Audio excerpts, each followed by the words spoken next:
श्रीमद् भागवत महापुराण दशम स्कंद अध्याय 8।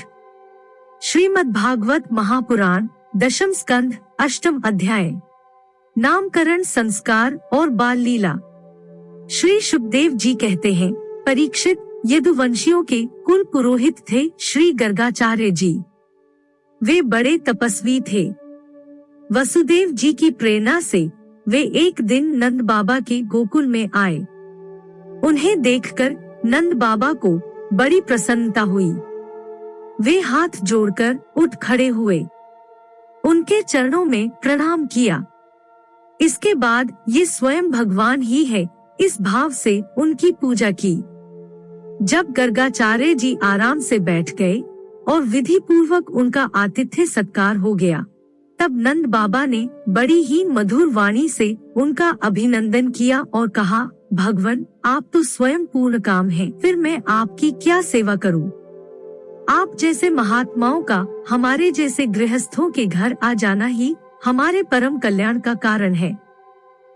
हम तो घरों में इतने उलझ रहे हैं और इन प्रपंचों में हमारा चित्त इतना दीन हो रहा है कि हम आपके आश्रम तक जा भी नहीं सकते।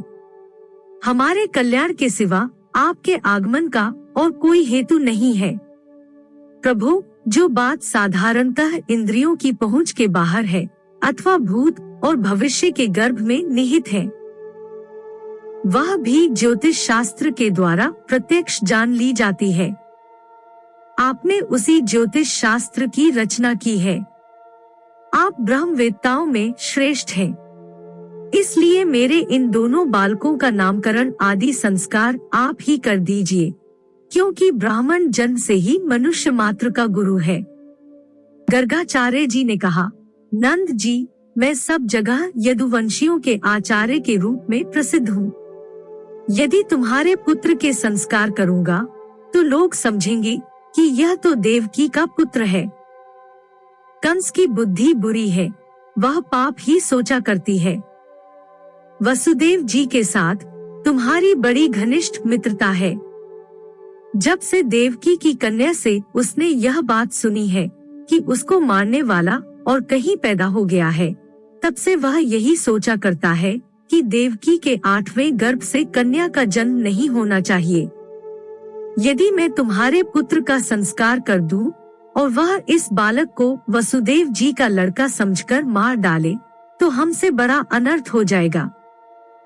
नंद बाबा ने कहा, आचार्य जी, आप चुपचाप इस एकांत गौशाला में केवल स्वस्ति वाचन करके इस बालक का द्विजाति समुचित नामकरण संस्कार मात्र कर दीजिए।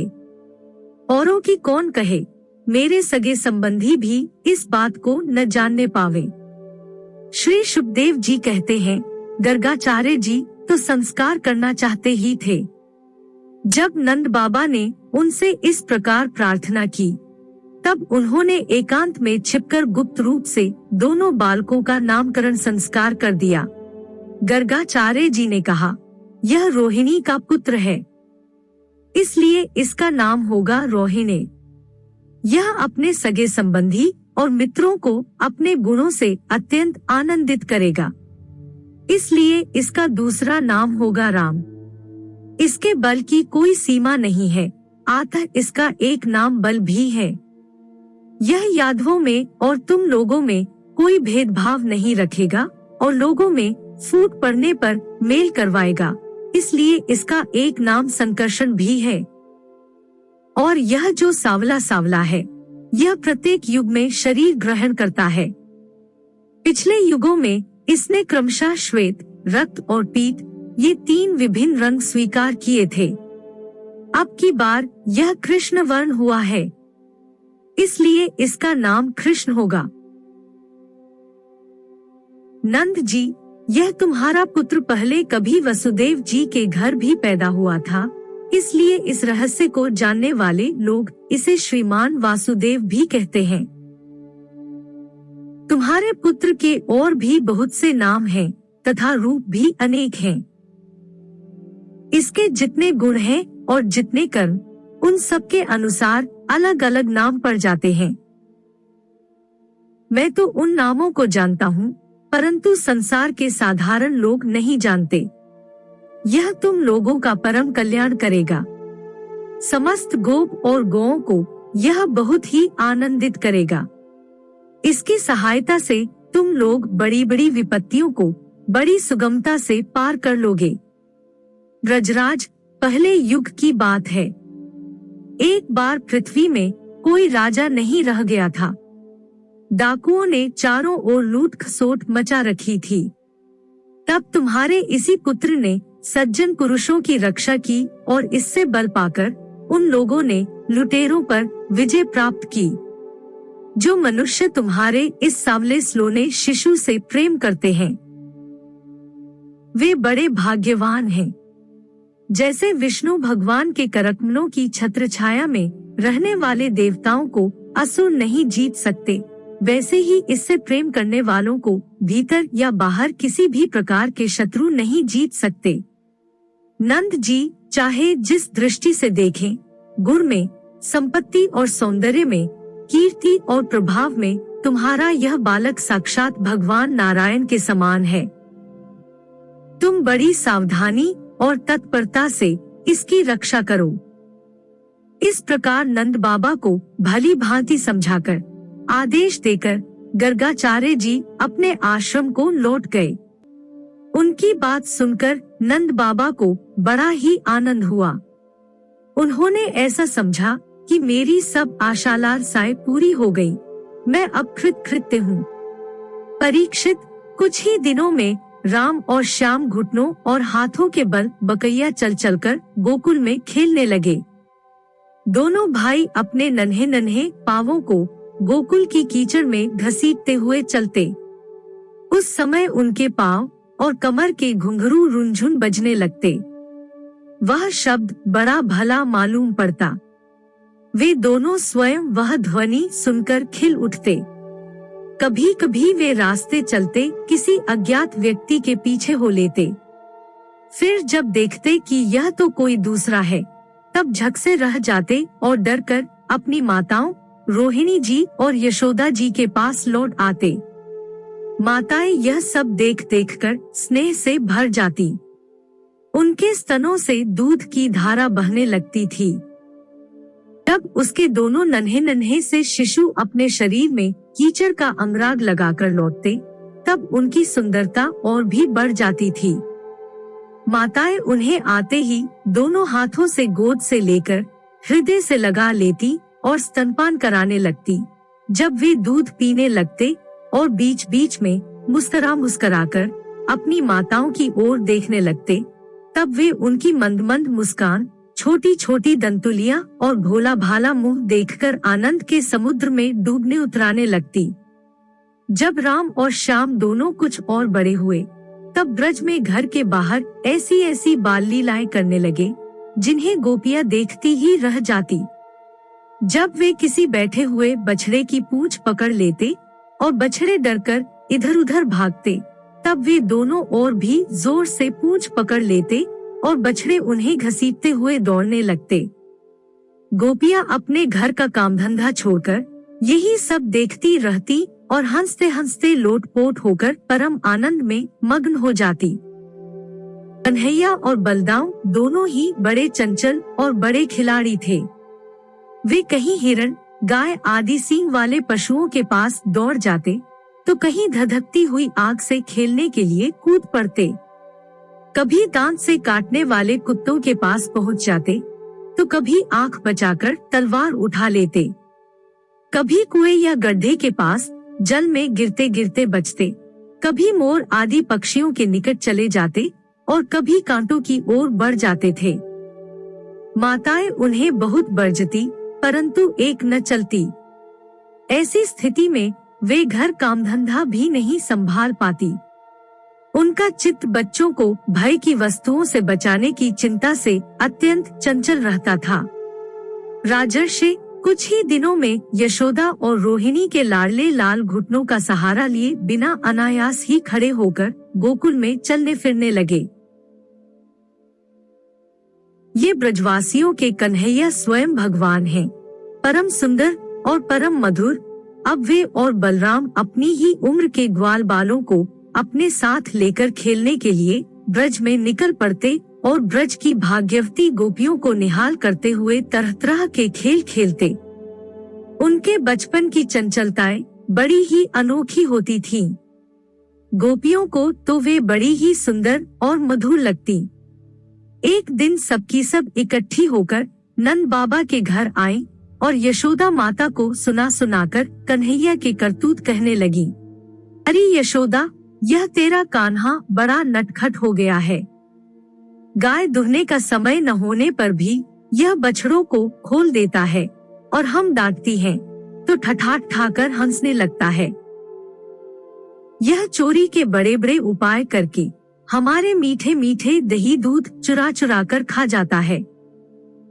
केवल अपनी ही खाता तो भी एक बात थी, यह तो सारा दही दूध वानरों को बांट देता है और जब वे भी पेट भर जाने पर नहीं खा पाते तब यह हमारे मटकों को ही फोड़ डालता है।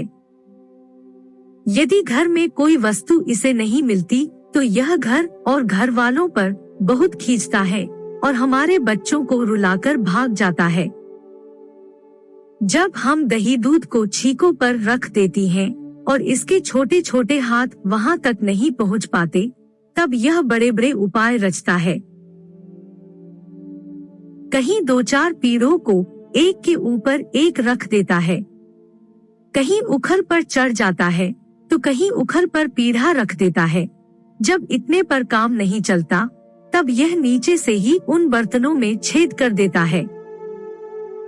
इसे इस बात की पक्की पहचान रहती है कि किस छीके पर किस बर्तन में क्या रखा है और ऐसे ढंग से छेड़ करना जानता है कि किसी को पता तक न चले। जब हम अपनी वस्तुओं को बहुत अंधेरे में छिपा देती हैं, तब नंदरानी, तुमने जो इसे बहुत से मणिमय आभूषण पहना रखे हैं, उनके प्रकाश से अपने आप ही सब कुछ देख लेता है। इसके शरीर में भी ऐसी ज्योति है कि जिससे इसे सब कुछ दिख जाता है। यह इतना चालाक है कि कब कौन कहाँ रहता है इसका पता रखता है और जब हम सब घर के काम धंधों में उलझी रहती हैं, तब यह अपना काम बना लेता है। ऐसा करके भी ढिठाई की बातें करता है, उल्टे हमें ही चोर बनाता और अपने घर का मालिक बन जाता है। इतना ही नहीं, यह हमारे लिपे पुते स्वच्छ घरों में मूत्र आदि भी कर देता है। तनिक देखो तो इसकी ओर, वहाँ तो चोरी के अनेकों उपाय करके काम बनाता है और यहाँ मालूम हो रहा है मानो पत्थर की मूर्ति खड़ी हो। वाह रे भोले भाले साधु।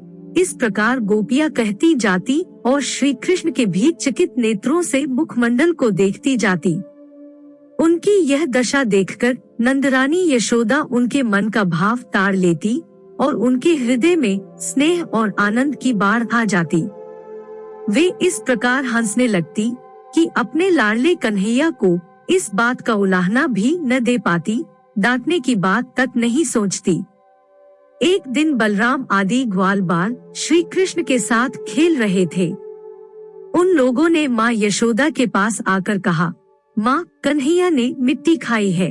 हितैषिणी यशोदा ने श्री कृष्ण का हाथ पकड़ लिया। उस समय श्री कृष्ण की आंखें डर के मारे नाच रही थीं। यशोदा मैया ने डांटकर कहा, क्यों रे नटखट, तू बहुत ढीठ हो गया है। तूने अकेले में छिपकर मिट्टी क्यों खाई? देख तो तेरे दल के तेरे सखा क्या कह रहे हैं। तेरे बड़े भैया बलदाऊ भी तो उन्हीं ओर से गवाही दे रहे हैं। भगवान श्री कृष्ण ने कहा, माँ, मैंने मिट्टी नहीं खाई। ये सब झूठ बक रहे हैं। यदि तुम इन्हीं की बात सच मानती हो तो मेरा मुंह तुम्हारे सामने ही है, तुम अपनी आँखों से देख लो। यशोदा जी ने कहा, अच्छी बात।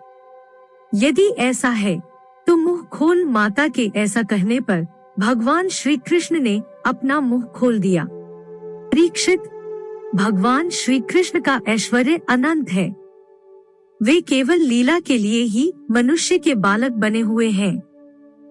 यशोदा जी ने देखा कि उनके मुंह में चराचर संपूर्ण जगत विद्यमान है। आकाश, दिशाएं, पहाड़, द्वीप और समुद्रों के सहित सारी पृथ्वी, बहने वाली वायु, विद्युत, अग्नि, चंद्रमा और तारों के साथ संपूर्ण ज्योतिर्मंडल, जल, तेज, पवन, व्यत, वैकारिक अहंकार के कार्य देवता, मन, इंद्रिय, पंच मात्राएं और तीनों गुण श्री कृष्ण के मुख में दीख पड़े। परीक्षित, जीव, काल, स्वभाव, कर्म, उसकी वासना और शरीर आदि के द्वारा विभिन्न रूपों में दिखने वाला यह सारा विचित्र संसार, संपूर्ण ब्रज और अपने आप को भी यशोदा जी ने श्री कृष्ण के नन्हे से खुले हुए मुख में देखा। वे बड़ी शंका में पड़ गईं। वे सोचने लगी कि यह कोई स्वप्न है या भगवान की माया। कहीं मेरी बुद्धि में ही तो कोई भ्रम नहीं हो गया है। संभव है मेरे इस बालक में ही कोई जन्मजात योग सिद्धि हो, जो चित्त, मन, कर्म और वाणी के द्वारा ठीक ठीक तथा सुगमता से अनुमान के विषय नहीं होते। यह सारा विश्व जिनके आश्रित है, जो इसके प्रेरक हैं और जिनकी सत्ता से ही इसकी प्रतीति होती है, जिसका स्वरूप सर्वथा अचिंत्य है, उन प्रभु को मैं प्रणाम करती हूँ। यह मैं हूँ और ये मेरे पति तथा यह मेरा लड़का है। साथ ही मैं ब्रजराज की समस्त संपत्तियों की स्वामिनी धर्म पत्नी हूँ। ये गोपियाँ गोकुल गोधन मेरे अधीन हैं, जिनकी माया से मुझे इस प्रकार की कुंती घेरे हुए है। वे भगवान ही मेरे एकमात्र आश्रय हैं। मैं उन्हीं की शरण में हूँ। जब इस प्रकार यशोदा माता श्री कृष्ण का तत्व समझ गयी, तब सर्वशक्तिमान सर्वव्यापक प्रभु ने अपनी पुत्र स्नेहमयी वैष्णवी योग माया का उनके हृदय में संचार कर दिया। यशोदा जी को तुरंत वह घटना भूल गई। उन्होंने अपने दुलारे लाल को गोद में उठा लिया। जैसे पहले उनके हृदय में प्रेम का समुद्र उमड़ता रहता था, वैसे ही फिर उमड़ने लगा। सारे वेद, उपनिषद, सांख्य, योग और भक्तजन जिनके महात्म्य का गीत गाते गाते अघाते नहीं, उन्हीं भगवान को यशोदा जी अपना पुत्र मानती थीं। राजा परीक्षित ने पूछा, भगवान नंद बाबा ने ऐसा कौन सा बहुत बड़ा मंगलमय साधन किया था, और परम भाग्यवती यशोदा जी ने भी ऐसी कौन सी तपस्या की थी, जिसके कारण स्वयं भगवान ने अपने श्रीमुख से उनका स्तनपान किया। भगवान श्री कृष्ण की वे बाल लीलाएं, जो वे अपने ऐश्वर्य और महत्ता आदि को छिपाकर ग्वाल बालों में करते हैं, इतनी पवित्र हैं कि उनका श्रवण कीर्तन करने वाले लोगों के भी सारे पाप ताप शांत हो जाते हैं। त्रिकालदर्शी ज्ञानी पुरुष आज भी उनका गान करते रहते हैं। वे ही लीलाएं उनके जन्मदाता माता पिता देवकी सुदेव जी को तो देखने तक को न मिली, और नंद यशोदा उनका अपार सुख लूट रहे हैं। इसका क्या कारण है? श्री शुकदेव जी ने कहा, परीक्षित, नंद बाबा पूर्व जन्म में एक श्रेष्ठ वसु थे। उनका नाम था द्रोण और उनकी पत्नी का नाम था धरा। उन्होंने ब्रह्मा जी के आदेशों का पालन करने की इच्छा से उनसे कहा, भगवान, जब हम पृथ्वी पर जन्म लें, तब जगदीश्वर भगवान श्री कृष्ण में हमारी अनन्य प्रेम में भक्ति हो, जिस भक्ति के द्वारा संसार में लोग अनायास ही दुर्गतियों को पार कर जाते हैं। ब्रह्मा जी ने कहा, ऐसा ही होगा। वे ही परम यशस्वी भवन में द्रोण ब्रज में पैदा हुए और उनका नाम हुआ नंद, और वे ही धरा इस जन्म में यशोदा के नाम से उनकी पत्नी हुई। परीक्षित, अब इस जन्म में जन्म मृत्यु के चक्र से छुड़ाने वाले भगवान उनके पुत्र हुए, और समस्त गोप गोपियों की अपेक्षा इन पति पत्नी नंद और यशोदा जी का उनके प्रति अत्यंत प्रेम हुआ। ब्रह्मा जी की बात सत्य करने के लिए भगवान श्री कृष्ण बलराम जी के साथ ब्रज में रहकर समस्त ब्रजवासियों को अपनी बाल लीला से आनंदित करने लगे।